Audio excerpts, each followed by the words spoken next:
प्रेम से बोलिए ग्यारस माता की जय। मित्रों, आज एकादशी व्रत है और आज के दिन आप सभी सुनेंगे ग्यारस माता की कथा और आरती। ग्यारस माता की कथा को पूर्ण श्रद्धा भाव और विश्वास के साथ सुनने से ग्यारस माता भक्तों पर अपनी कृपा करती हैं और हर मनोकामना को पूर्ण करती हैं। तो आइए पूर्ण श्रद्धा भाव के साथ ग्यारस माता की कथा को सुनते हैं। एक बार एक राज्य में एक राजा रहा करता था। राजा बहुत ही बुद्धिमान और बलशाली था। राजा सदैव अपनी प्रजा का बहुत अच्छे से ध्यान रखता था। प्रजा भी अपने राजा को बहुत पसंद करती थी। राजा की दो बेटियां थी। राजा अपनी दोनों बेटियों से बहुत प्रेम करता था। राजा की छोटी बेटी देखने में बहुत सुंदर और आकर्षक थी और राजा की बड़ी बेटी छोटी बेटी के मुकाबले थोड़ा कम सुंदर थी। राजा की छोटी बेटी ग्यारस माता का पूजन किया करती थी और सभी लोग राजा की छोटी बेटी से बहुत प्रेम करते थे और बहुत प्रशंसा किया करते थे। राजा भी अपनी छोटी बेटी को बड़ी बेटी से अधिक प्रेम करता था, जिस कारण राजा की बड़ी बेटी को अपनी छोटी बहन से बहुत नफरत होने लगी थी। राजा की दोनों बेटियां जब बड़ी हो गई तब एक पड़ोस राज्य में रहने वाला राजकुमार राजा की बड़ी बेटी के लिए रिश्ता लेकर आया। लेकिन जैसे ही उस राजकुमार की नजर राजा की छोटी बेटी पर पड़ी तो वह राजकुमार राजा की छोटी बेटी पर आकर्षित हो गया और उससे पहली नजर में प्रेम कर बैठा।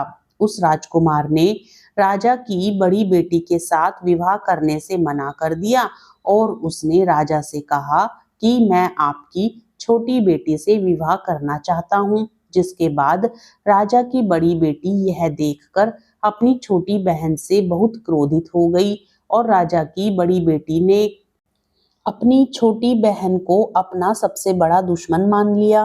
राजा की बड़ी बेटी ने अपनी छोटी बहन से बदला लेने का निर्णय किया, जिसके लिए उसने अपनी छोटी बहन को जान से मारने का प्लान बनाया।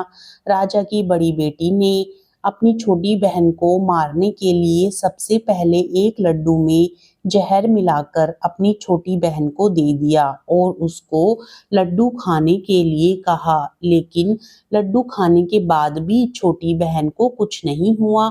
बड़ी बहन यह देखकर बहुत आश्चर्यचकित हो गई, लेकिन बड़ी बहन ने हार नहीं मानी और उसने जब रात में छोटी बहन अपने कमरे में सो रही थी तब एक मटके में सांप रखकर उसके कमरे में छोड़ दिया।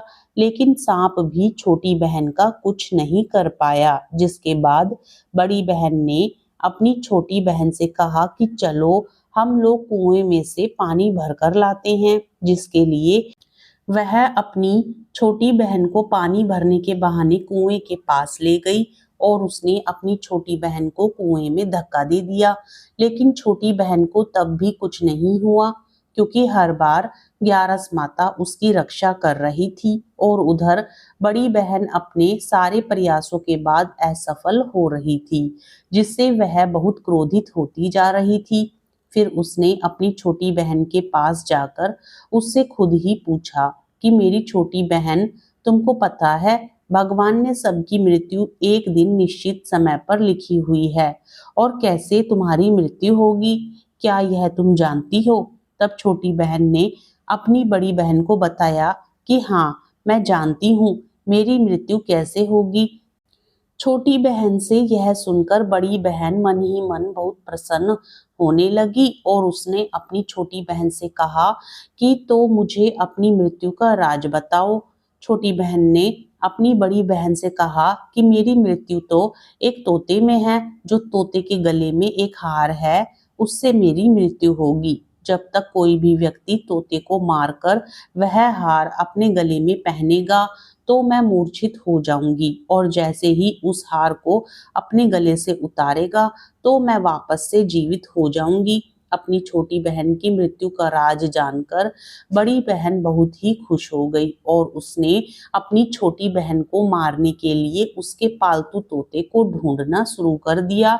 और छोटी बहन को इस बात का आभास हो गया था कि कोई उसकी जान लेना चाहता है, जिसके लिए वह अपने पिताजी के पास गई और उसने अपने पिताजी से कहा कि पिताजी, मेरी मृत्यु के बाद आप मुझे जलाइएगा मत, बल्कि आप मुझे अपनी पुरानी हवेली में एक पलंग में लिटाकर छोड़ दीजिएगा।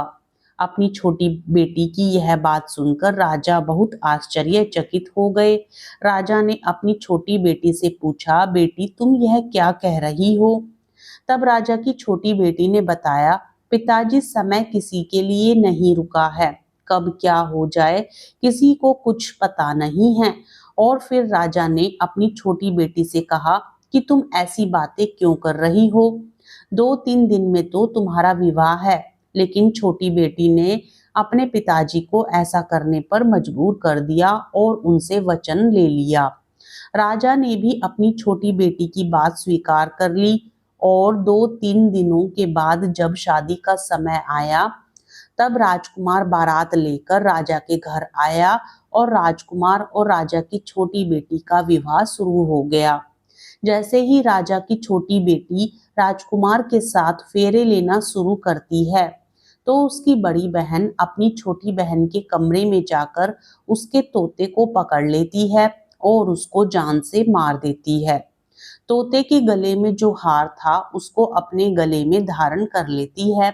जैसे ही बड़ी बहन उस हार को अपने गले में धारण करती है, तो उधर छोटी बहन 3.5 फेरे ही ले पाती है और वहीं पर बेहोश होकर गिर जाती है। जिसके बाद राजा ने बड़े बड़े दर्द हकीमों को बुलाया और अपनी छोटी बेटी का इलाज करने के लिए कहा। राजा की बात सुनकर वैद्य ने छोटी बेटी को जब देखा, तो राजा को बताया कि आपकी छोटी बेटी ना तो जीवित है और ना ही मरी हुई है। यह मैं ऐसा पहली बार देख रहा हूँ। राजा ने वैद्य और हकीम को यह बात बाहर बताने से मना कर दिया और उनको कहा कि अगर तुमने यह बात किसी को बाहर बताई तो हम तुम्हें फांसी दे देंगे। राजा ने अपनी छोटी बेटी को पुराने महल में जाकर एक पलंग पर लेटा दिया और वहां पर कुछ सैनिकों को तैनात कर दिया। वापस अपने महल पर आ गया। राजा की बड़ी बेटी अपने पिताजी के पास आई और कहने लगी कि पिताजी, अगर यह शादी संपन्न नहीं हुई तो आपकी इज्जत का क्या होगा? आप कहें तो मैं आपकी इज्जत बचाने के लिए राजकुमार से शादी करने के लिए तैयार हूँ। जिसके बाद राजा ने अपनी बड़ी बेटी की बात मान ली और राजा ने बड़ी बेटी को छोटी बेटी के कपड़े पहनाकर मंडप पर भेज दिया। लेकिन राजकुमार यह जान गया कि यह राजा की छोटी बेटी नहीं है, बल्कि यह राजा की बड़ी बेटी है। लेकिन जब राजकुमार ने शादी करने से मना किया, तो सभी लोगों ने राजकुमार को विवश करके राजा की बड़ी बेटी से बचे हुए फेरों को संपन्न करा दिया और विवाह करवा दिया। जिसके बाद राजकुमार राजा की बड़ी बेटी को अपने महल ले गया। राजकुमार राजा की बड़ी बेटी से ना तो बात करता था, ना ही उसको पसंद करता था और ना ही उसके आसपास भटकता था। और राजकुमार ने यह फैसला लिया था कि वह अपनी प्रेमिका को ढूंढ कर रहेगा और यह जानकर रहेगा कि उसके साथ क्या हुआ है। एक दिन राजकुमार अपने घोड़े पर सवार होकर राजा के पुराने महल के पास पहुंच गया, जहां पर उसने कुछ सैनिकों को देखा। महल के पास पहुंचकर राजकुमार ने जब महल को ध्यान से देखा, तो वह समझ गया कि यह तो हमारे ससुर जी का महल है। तब राजकुमार ने सैनिकों से पूछा, तुम लोग यहाँ क्या कर रहे हो और इस महल के अंदर उस पलंग पर कौन लेटा है?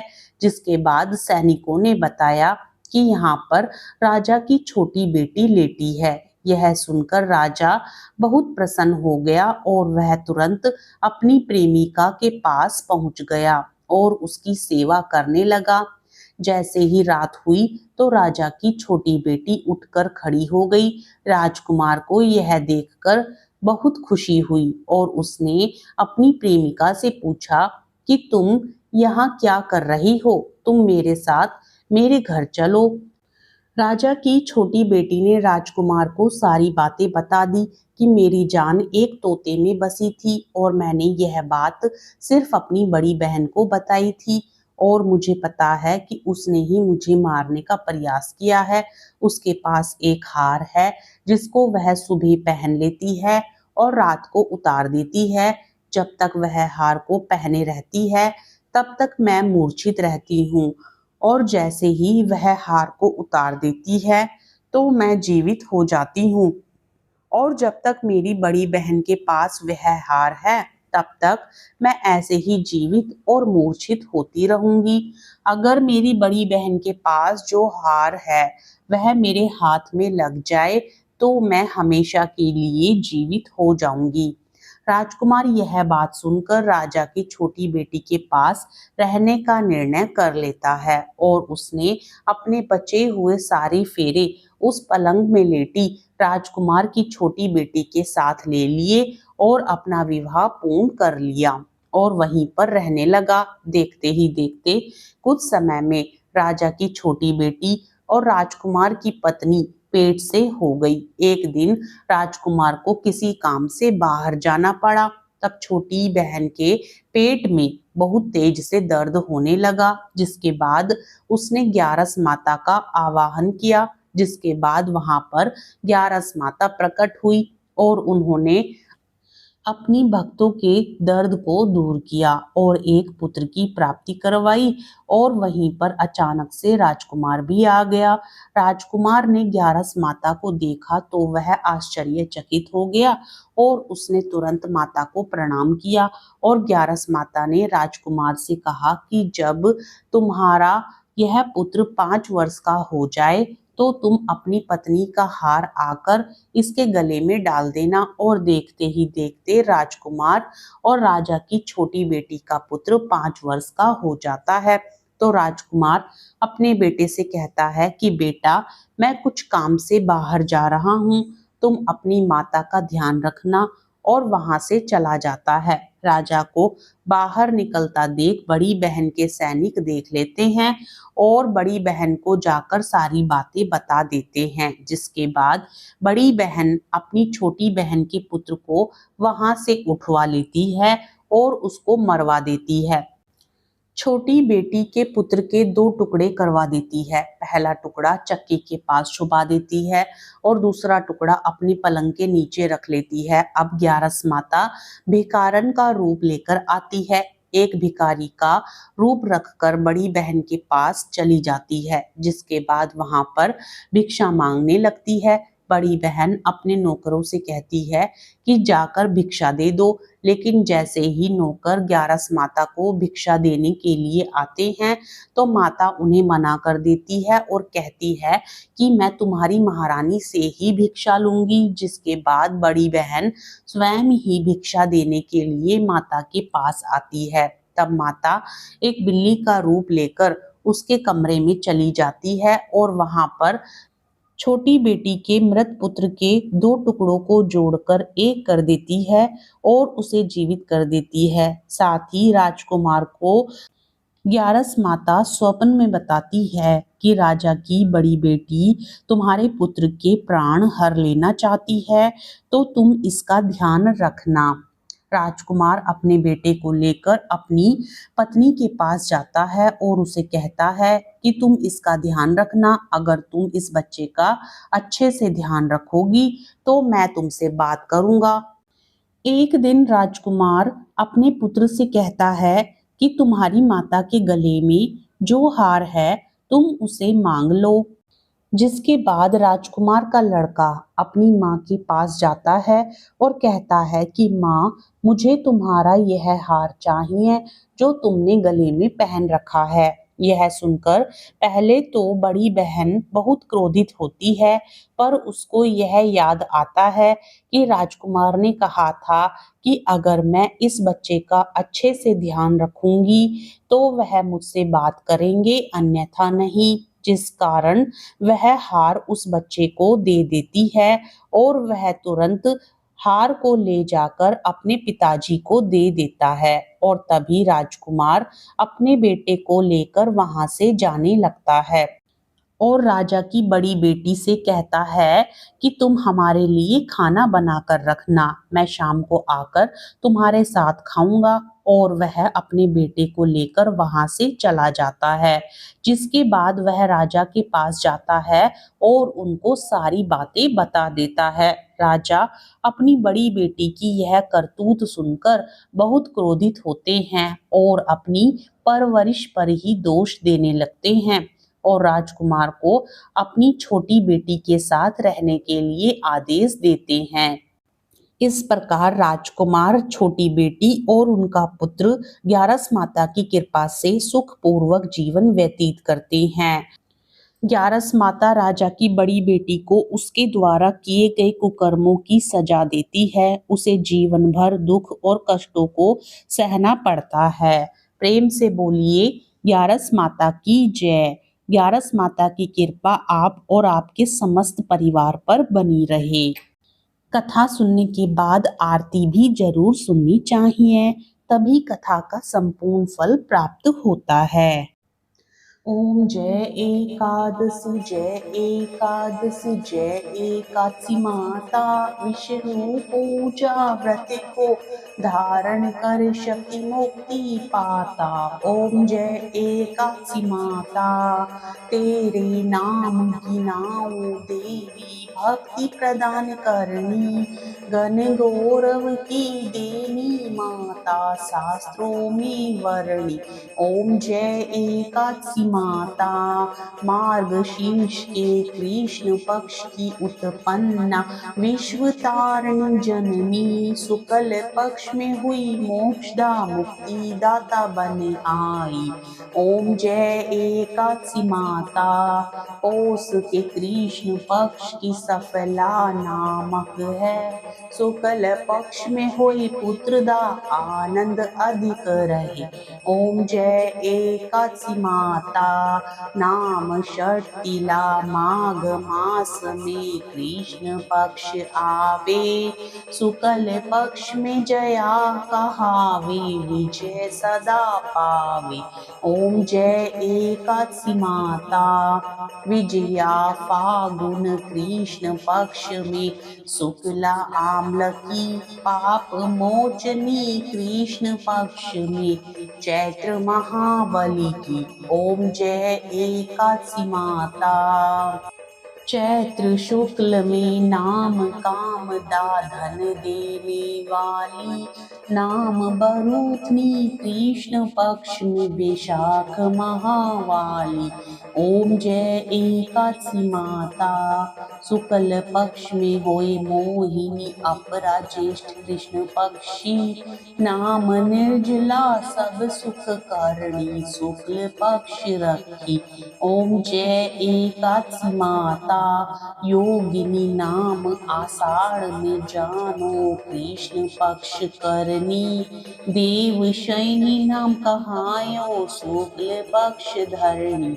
ओम जय एकादशी माता, कामी का श्रावण मास में आवे, कृष्ण पक्ष कहिए, श्रावण शुक्ला होए पवित्रा, आनंद से रहिए। ओम जय एकादशी माता, अजा भाद्रपद कृष्ण पक्ष की परिवर्तनी शुक्ला, इंदिरा अश्विन कृष्ण पक्ष में, व्रत से भवसागर निकला। ओम जय एकादशी माता, पापान तुषा है शुक्ल पक्ष में, आप हरण हारी, रमा मास कार्तिक में आवे, सुखदायक भारी। ओम जय एकादशी माता, देवोत्थानी शुक्ल पक्ष की, दुख नाशक मैया, पावन मास में करूं विनती पार करो नैया। ओम जय एकादशी माता परमा कृष्ण पक्ष में होती जन मंगल करणी। शुक्ल मास में होए पद्मिनी दुख दारिद्र हरणी। ओम जय एकादशी माता जो कोई आरती एकादशी की भक्ति सहित गावे जन गुण दीता स्वर्ग का वासा निश्चय वह पावे। ओम जय एकादशी माता। आपको कथा अच्छी लगे तो वीडियो को लाइक करें, वीडियो को शेयर करें और साथ ही चैनल को सब्सक्राइब करके कमेंट बॉक्स में ग्यारस माता की जय भी जरूर लिखें। प्रेम से बोलिए ग्यारस माता की जय।